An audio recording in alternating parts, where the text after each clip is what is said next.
bahwa kita harus menyiapkan diri kita dalam dari sisi niat ya, dari sisi motivasi. Kita akan menghadapi satu bulan yang penuh kemuliaan. Di bulan tersebut Allah memberikan keutamaan bagi para hambanya. Nah, maka di sini kita hambanya itu ya, harus menjauhkan diri dari hal-hal yang melalaikan. Apa yang datang itu tamu agung itu bulan Ramadan, bukan Lebaran. Nah, jadi itu yang sering kali melalaikan kita, itu akhirnya kita malah mempersiapkan diri untuk Lebaran, tapi bukan mempersiapkan diri untuk beribadah. Soalnya di bulan Ramadan ini yang akan kita sambut itu adalah fadilah dari Allah Subhanahu Wa Taala. Nah, maka kita mempersiapkan diri untuk itu. Nah, apa ya fadilah tersebut harus dipersiapkan dalam rangka melaksanakan ibadah. Ibadahnya ibadah apa saja ya? Dari sejak yang fardunya, yang intinya ini melaksanakan saum, hingga akhirnya nawafilnya, ibadah-ibadah yang sangat besar pahalanya dari sisi Allah Subhanahu Wa Taala ya. Baik niat misalnya, jadi kita jangan sampai sibuk ketika akhir Ramadan mempersiapkan Lebaran, yang seharusnya kita itu sibuk mempersiapkan di awal Ramadan. Makanya dari tahun ke tahun dalam rangka menyambut awal Ramadan sudah seyogyanya kita itu bahagia, tapi selalu saja dikarenakan adanya perbedaan penentuan awal dan awal penetapan Ramadan, hal apa yang menjadi penyebab umat di sekitar kita ini ketika Ramadan bukannya bahagia malah menjadi perdebatan gitu, Ustaz? Ya, kalau berkaitan dengan persoalan perdebatan itu, perdebatan tentang masalah memulai dan mengakhiri. Nah, itu yang jadi persoalan. Bagaimana sebetulnya munculnya dari mana ya? Munculnya dari tata cara kita memahami sumber ajaran agama Islam. Jadi kalau sejak kapan ya? Itu sejak terjadinya perkembangan ilmu pengetahuan dan kebudayaan Islam. Pada masa sahabat pun sebetulnya sudah ada dikutip riwayat misalnya dalam kitab Al-Muhazzab, ada salah satu hadis yang mengungkapkan bahwa Ibnu Abbas menyatakan, mengapa ketika ditanya mengapa kita tidak memulai saum sebagaimana mulainya Muawiyah di Damaskus, gitu ya, di Damaskus Muawiyah jadi khalifah, Ibnu Abbas ada di Madinah. Ibnu Abbas itu menyatakan, ya demikianlah kami diperintahkan oleh Rasulullah SAW. Itu pernyataan Ibnu Abbas. Nah, ada yang bertanya, mengapa kita tidak mencukupkan diri dengan ru'yatnya Muawiyah? Nah, itu sudah terjadi perbedaan. Nah, hanya masalahnya itu yang diungkapkan itu adalah kita perlu memperhatikan bahwa tradisi untuk berupaya mempersatukan awal dan akhir Ramadan itu sudah terjadi pada masa itu. Nah, ketika sekarang berkembang lagi ilmu pengetahuan berkembang, kemudian orang menyatakan ada hadis Rasul, misalnya kami ini kaum yang tidak melakukan perhitungan, tidak berhitung, tidak pula menulis. Nahnu ummatun qaumiyatun la nahsibu wala naktubu. Kami tidak matematika, kalau sekarang ini ya tidak mendalami matematika. Nah, persoalannya tentang pengamatan benda-benda angkasa yang sekarang berkembang dalam ilmu astronomi itu sebetulnya adalah sakofah, adalah pengetahuan, adalah kebudayaan yang dikuasai oleh berbagai macam umat di dunia pada waktu itu sejak lama. Apa diungkapkan dalam Al-Quran sendiri, wabin najmi hum yahtadun, dengan mempergunakan bulan bintang-bintang di langit, rasi bintang, mereka akan mendapatkan arah perjalanan dan ketika di laut, ketika di darat. Nah, itu menunjukkan bahwa sebetulnya ilmu astronomi itu sudah berkembang dan bukan khusus milik umat tertentu, milik seluruh umat. Itu ceritanya ilmu astronomi, ilmu matematik dan sebagainya. Nah, di kita melakukan interpretasi sekarang ke akhir zaman sekarang ya, akhirnya muncullah perbedaan itu. Akhirnya kita merayakan Ramadan datang ingin menyongsong pahala, kalau jadi riwah gitu, dan itu kita kurangi. Kalau kita sebetulnya memiliki satu sikap. Sikapnya apa? Kembali lagi kepada siapa? Kepada sumber ajaran. Sumber ajaran itu siapa? Kan Allah ya. Allah Subhanahu wa Ta'ala. Tapi memberikan wahyunya lewat siapa? Lewat Rasulullah Muhammad SAW. Nah, kita kembalinya ke sana. Apa yang disampaikan oleh Muhammad Rasulullah SAW yang berupa wahyu dari Allah deh. Ya, kalau tidak Quran kan sunnah.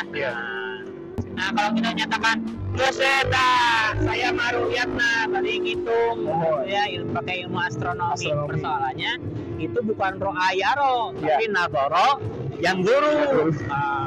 Butuh apa? Butuh upaya. Tidak semua. Yang kita kaum muslimin itu akan mampu menguasai ilmu hisab, ilmu matematika, ilmu astronomi. Tidak semua itu nanti akan memberatkan. Padahal Allah sendiri berkaitan dengan persoalan Ramadan itu menyatakan dalam Al-Quran itu paman syahidan itu yasum, ya, barang saya menyaksikan bulan maka hendaklah dia berpuasa. Nah, di belakangnya ada pernyataan yuridullahu bikumul yusra wala yuridu bikumul usra. Allah itu menghendaki kemudahan buat kalian tempuh. Allah tidak menghendaki kesulitan. Nah, jadi yang nulis begini ini kan sulit, gitu. Yang mudah itu ya sudah lihat saja. Kalau terhalang awan, tinggal genapkan saja bulan Syaban 30 kali. Nah, itu kan seperti itu ya. Sepertinya apa yang harusnya kita ikuti terkait antara hisab dan ru'yatul hilal terkait dengan apa yang disampaikan para ulama jumhur lah. Nah, mungkin dari beberapa imam madhab yang mungkin kita ketahui ada 4 imam yang mungkin menjadi rujukan. Nah, akhirnya umat itu bingung seperti apa tadi. Capek teuing kudu ini ke laut ke gunung udah we dihitung. Nah, padahal tadi ini apa yang disampaikan oleh Rasul, sumu biruyati wa abdiru biruyati. Nah, yang jadi pertanyaan, kita sebagai kaum muslimin seharusnya seperti apa yang harus diikuti ketika apa yang disampaikan oleh para jumhur ulama, terutama yang disampaikan oleh para imam mazhab tersebut. Itu mungkin yang jadi pertanyaan, Ustaz. Ya.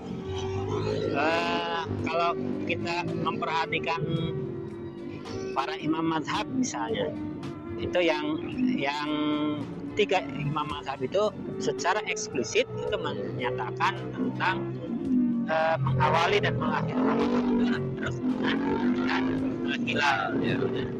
Nah, kalau Imam Asy-Syafi'i sendiri itu ternyata kita temukan dari naskah-naskah atau kitab naskah sekunder, ya, referensi sekunder. Jadi dari kalangan para muridnya, jadi para pengikutnya itu yang mengungkapkan itu.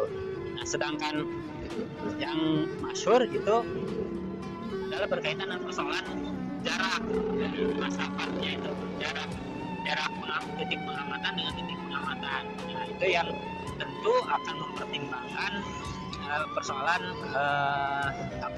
teknologi yang ada saat itu, teknologi transportasi, teknologi perhubungan saat itu ya. Nah, ini yang paling dapat diungkapkan ya jarak sekitar 120 km kan ya. Nah, itu seperti itu. Nah, akhirnya berlakulah nanti ru'yat satu tempat itu dikabarkan untuk diberlakukan oleh masyarakat yang berada dalam radius sekian. Nah, gitu. Nah, itu yang akhirnya sekarang berkembang. Lucunya berkembang ketika berkembangnya seperti ini, teknologi perhubungannya, telekomunikasinya, transportasinya sudah sedemikian canggih, bisa real time, tetapi perselisihannya bisa terjadi bahkan dalam satu kawasan planet bumi yang ada dalam satu bujur timur misalnya Brunei, Malaysia, Indonesia, sudah berbeda. Nah, itu yang menjadi persoalan. Penghalang mempersatukannya ternyata bukan masalah yang lain, tapi masalah siapa yang harus mengambil keputusan. Nah, pengambil keputusannya itu kan akhirnya ketika melihat faktanya sekarang, orang Singapura menyatakan ya mengambil keputusan itu yang bisa jadi pemerintah Singapura. Nah, Malaysia, orang-orang Malaysia bilang walaupun berada di Kalimantan sebelah utara, Pulau Kalimantan sebelah utara, ya dia akan menyatakan ya kami menunggu pengumuman dari pemerintah Malaysia. Orang Indonesia sama nunggu sidang isbat saja nanti. Ya itu seperti itu. Nah, yang menjadi persoalan adalah apakah dalam ajaran Islam itu perbedaan itu akan dapat diselesaikan? Nah, perbedaan itu dapat diselesaikan, perbedaan pendapat itu dalam Islam pun. Apa? Misalnya kita melihat kaidah yang dikemukakan oleh para ahli fikih, misalnya amrul imam yarfa'ul khilaf, keputusan dari seorang imam itu akan menghilangkan perbedaan. Nah, imam itu yang mana? Imam yang mana? Al-imam di sini kan bukan sembarang pemimpin. Kata al-imam itu lebih spesifik lagi, berkaitan dengan persoalan keberadaan khalifah. Kalau sekarang kan dikatakan khalifah itu adalah ideologi bertentangan dengan Pancasila, kan seperti itu, kan aneh gitu. Kalau kita lihat sekarang, kita pikir zaman dulu itu tidak mempersoalkan khalifah itu ideologi, bukan, tapi persoalannya fikih apa? Fikih siasa itu apa? Mengatur urusan masyarakat di dunia, dalam kehidupan dunia. Nah, kalau cerita sholat misalnya, kita ada aturan-aturan yang kita kumpulkan berkaitan dengan tata cara pelaksanaan sholat, sejak sholat itu sholat individual, fardiyah, sampai sholat berjamaah, sholat Jumat, sholat jenazah. Nah, itu dikumpulkan, disebutnya fikih sholat. Bagaimana memulasara jenazah, fikih jenazah. Bagaimana bersih-bersih diri, bersih-bersih lingkungan, menjaga sanitasi lingkungan dari najis, dari apa gitu. Ini disebutnya fikih toharoh. Nah, gimana kalau tentang masalah ini? Amrul imam yarfa'ul khilaf, itu kan fikih juga, fikih biasa. Ya, kenapa? Karena namanya imam itu tidak kata khalifah. Namanya dari siapa itu ceritanya? Kan Abu Bakar radhiyallahu anhu menyatakan, saya ini khalifatu Rasulillah. Umar bin Khattab menyatakan, ana itu khalifati Rasulillah. Saya ini adalah pemimpin pengganti dari khalifah Abu Bakar.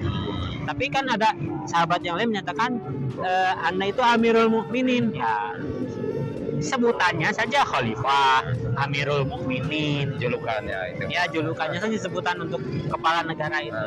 Nah, dalam apa? Dalam hal fikih siasa, itu ajaran Islam itu apa itu? Nah, itu yang akan menyelesaikan apa? Menyelesaikan persoalan perbedaan dan keraguan. Kenapa? Ketika khalifah itu mengambil keputusan, misalnya dalam hal yang mubah sekalipun, maka ada hal yang wajib yang harus kita lakukan kalau keputusan itu diambil oleh khalifah. Misal malam ya'mur bimaksiatin, sepanjang dia tidak memerintahkan untuk berbuat maksiat, kita harus taat. Tapi kalau menyatakan atau memerintahkan maksiat, ya fala sam'a wala ta'ata, entong jangan didengarkan dan jangan diikuti. Itu seperti itu. Berarti tadi kenapa ada perbedaan itu, intinya bahwa kaum muslimin saat ini tidak mempunyai imam ya atau khalifah lah sebagai pemimpin kaum muslimin sedunia. Nah, karena tadi yang terjadi itu mungkin yang saat ini kaum muslim itu dengan adanya tadi national state ya, negara-negara bangsa. Nah, jadi upaya apa yang harus kita lakukan untuk menyatukan kaum muslimin terkait dengan adanya national state sekarang dengan negara bangsa? Kita sebagai muslimin upayanya harus seperti apa yang kita lakukan? Nah, pertama adalah kaum muslimin itu berada di mana-mana. Nah, gitu ya. Kaum muslimin itu dipersatukan oleh kesamaan akidah. Kaum muslimin dipersatukan oleh kesamaan akidah. Nah, ada di mana-mana, di negeri manapun. Nah, misalnya di Pakistan ada, di India ada, di Cina ada, di Afrika, misalnya di Afrika Utara ada, di Afrika Selatan ada, di Indonesia banyak. Nah, itu persoalannya. Nah, yang menghimpunnya itu adalah ajaran Islam itu. Nah, ajaran Islamnya itu harus disadari oleh semua orang. bagaimana menyadarkannya, harus dikenalkan. Jadi di setiap negeri kaum muslimin berada, nah maka harus ada orang yang mengenalkan kembali dan menyadarkan bahwa mereka sebagai seorang manusia yang muslim lagi, mereka itu dipersatukan oleh akidah yang sama. Innamal mu'minuna ikhwah, nah, bukan ikhwan kan, tapi ikhwah, bersaudara. Nah itu persaudaraan, solidaritas itu disebutnya. Itu solidaritas itu karena kesamaan bahwa Tuhan kita adalah Allah Subhanahu Wa Taala, yang membawa wahyu itu adalah Allah. Kita akan menghadap ke arah yang sama, yakni ke arah kiblat. Nah, jadi untuk apa kita malah bercerai-berai? Jadi pada saat kita bersatu, kita akan teguh. Kalau kita bercerai-berai, maka kita akan roboh. Nah, sekarang keadaan itu yang harus kita balikan, dan yang menjadi persoalan, keadaan itu harus kita ubah. Nah, bagaimana kita mengubahnya? Nah, itu tadi kita harus menyadarkan. Acara apa itu ya? Prosesnya adalah pertama ada proses taskif. Jadi dari kalangan kaum muslimin akan ada muncul kelompok-kelompok terbaik, manusia-manusia yang baik, manusia-manusia yang memiliki ketulusan. Mereka akan mencoba mengembalikan kembali bagaimana kebudayaan Islam itu seperti apa, sakofah Islam itu seperti apa, bagaimana tata cara penerapannya dengan melaksanakan aktivitas dakwah, ya. Nah, kemudian mereka akan mencoba mengenalkan konsep-konsep Islam itu dalam penerapannya dalam kehidupan, walaupun nanti ceritanya teoritis juga. Nah, tapi secara teoritis, secara konseptual, bagaimana diterapkannya Islam itu dalam kehidupan. Nah, nanti kalau proses ini setelah sudah berlangsung sempurna, kemudian kaum muslimin tersadarkan dan memiliki pelindung, memiliki kekuatan yang bisa menaungi, melindungi, maka kaum muslimin akan sadar mereka akan dirinya sendiri, tata cara hidupnya sendiri. Entah kapan ya, kita tidak tahu, tapi persoalan yang ada di hadapan kita itu adalah sekarang kita berupaya untuk melaksanakan aktivitas tadi. Melaksanakan aktivitas apa? Pertama, melaksanakan taskif, membekali kaum muslimin dimanapun berada dengan sakofah Islamnya. Nah, cerita sakofah Islamnya itu apa? Pengetahuan yang berasal dari Al-Quran, berasal dari Sunnah, kemudian atau dituntut harus kita kuasai karena Al-Quran atau As-Sunnah itu menuntut pengetahuan tersebut. Maka itu ceritanya sakofah Islamnya. Itu satu. Yang kedua, ya, kita mencoba menyebarluaskannya nanti agar kaum muslimin itu nanti sadar. Nah, sampai kapan? Sampai perubahan ini terjadi. Perubahan itu terjadi kalau kapan? Kalau kaum muslimin itu sadar bahwa persoalan mereka yang paling utama itu adalah persoalan tidak adanya, junnahnya itu tidak ada, Islamnya itu tidak dapat diterapkan karena persoalannya pelindungnya yang akan menerapkannya tidak ada. Nah, itu yang harus kita kembalikan ke sana. Inilah sadar, kaum muslimin sadar bahwa persoalan utama kita bukan persoalan rek lebaran teboga baju anyar, mau yang perlu kita perhatikan. Persoalan utama dari umat Islam ini harus disadari bahwa ketiadaan, kalau ketiadaan siapa? Ketiadaan khalifah. Kalau ketiadaan khalifah ini disadari sebagai persoalan utama umat Islam saat ini, nah insya Allah akan terjadi perubahan itu. Ya. Nah, masalahnya kita nggak tahu kapan ya. Tugas kita bukan menunggu menjemputnya. Gimana cara menjemputnya? Terjun, ikut bebas. Ikut bebas. Ikut berjuang, terjun. Melaksanakan aktivitas tadi. Aktivitas menggali kembali ajaran-ajaran Islam. Kita sebarluaskan. Kita berikan gambaran bagaimana ajaran Islam itu diterapkan dalam kehidupan sehari-hari. Jadi jangan membatasi diri hanya dalam persoalan spiritualitas. Jadi dakwah itu yang menyeru kepada kebaikan itu harus dilaksanakan oleh setiap generasi kaum muslimin. Nah, sepanjang usianya belum selesai, ajalnya belum datang, maka kita memiliki tugas itu. Ya, tidak ada ceritanya berhenti. Berhenti apa? Berhenti mendalami Islam, menyebarluaskan Islam. Tidak. Mungkin kita juga tadi mengingat saudara-saudara kita di Palestina itu kan. Nah, amanah apa sih yang sedang kita usahakan bulan Ramadan ya ini? Itu mungkin sebagai pertanyaan terakhir. Ya, kalau dalam bulan Ramadan ini ya kita akan memperhatikan dengan lebih seksama ya, dengan lebih seksama apa tugas-tugas kita sebagai seorang muslim. Hukumnya kan nanti ada yang wajib, ada yang sunnah atau mandub, ada yang mubah, ada yang makruh, ada yang haram. Misalnya ketika kita menghilangkan kepedulian kita terhadap sesama saudara, hukumnya apa? Kan haram. Iya. Kan disebutkan man asbaha walam yahtama bi amril muslimin falaisa minhum. Barang siapa yang bangun di pagi hari masih dalam keadaan hidup tapi pikirannya itu tidak terkait, tidak memikirkan nasib kaum muslimin, urusan kaum muslimin seperti apa, ya bukan bagian dari mereka. Nah, ini cerita bukan bagian dari mereka itu adalah jazim itu. Jadi ketegasan bahwa kita tidak boleh mengabaikan nasib haram. Nah, pada bulan Ramadan bagaimana?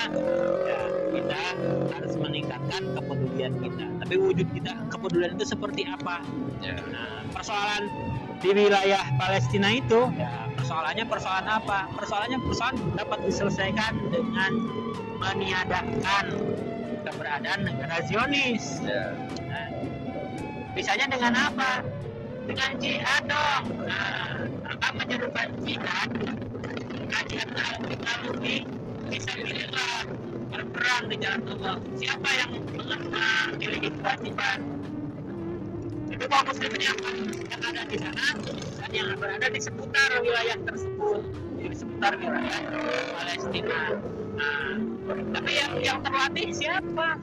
Tentara. Maka kita kalau ada apa amalan yang termasuk ke dalam jihad fisabilillah itu bisa jadi dengan tulisan, tapi tulisan itu ditujukan kepada kaum muslimin. Untuk apa? Tentara kaum muslimin misalkan untuk segera mengirimkan pasukannya ke wilayah Palestina untuk memerangi dan mengusir entitas. Karena tujuan kita nanti bukan hanya sekadar menyelesaikan persoalan Palestina, tidak. Kita ini ingin menjadi bagian dari umat yang akan melakukan futuhat terhadap kota Roma. Allah. Membicarakan kebenaran itu adalah kewajiban. Wa qulu qaulan sadida. Truth, tell the truth. Bicarakanlah kebenaran. Wa qulu qaulan sadida.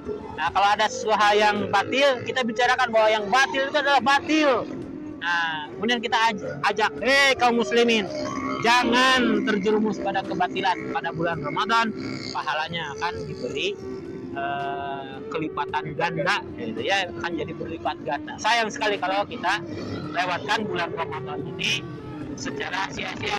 Mungkin di bulan Ramadan ini yang berlipat pahala Allah sajikan di bulan Ramadan, maka berarti kita juga harus berupaya bersungguh-sungguh berdakwah, jangan sampai lelah, jangan sampai berleha-leha untuk terus berdakwah kepada umat, cerdaskan umat dengan tadi memahamkan umat terkait dengan Islam secara apa. Mungkin itu ya dari saya dan para ustadz yang hadir saat ini. Mohon maaf atas segalanya. Bila bisa bilhaq, wassalamualaikum warahmatullahi wabarakatuh. Waalaikumsalam.